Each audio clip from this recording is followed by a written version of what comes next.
Hop, 67-savolni ishlaymiz. Mis 2 oksidi vodorod bilan ta'sirlashganda gaz hajmi 50% ga, qattiq modda massasi 3,2 g ga kamaygan bo'lsa, reaksiya uchun olingan vodorodni hajmini hisoblang litrda. Hop.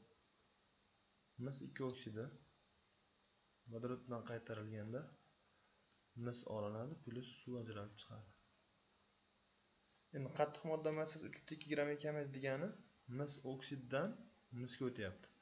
80 g dan 64 g ga o'tyapti. Farq 16 g. Ya'ni 16 g ga kamayganda reaksiyaga kirishgan vodorod hajmi 22,4 litr. 3,2 g ga kamayganda qancha desak, reaksiyaga kirishib ketgan vodorod hajmi 4,48 litr. Endi shu reaksiyaga kirishgan vodorod umumiy vodorodning 50% ni tashkil qilsa, 100% qancha desam, dastlabki vodorodning hajmi kelib chiqadi. 8,96 litr. Demak, D javob to'g'ri ekan bizda.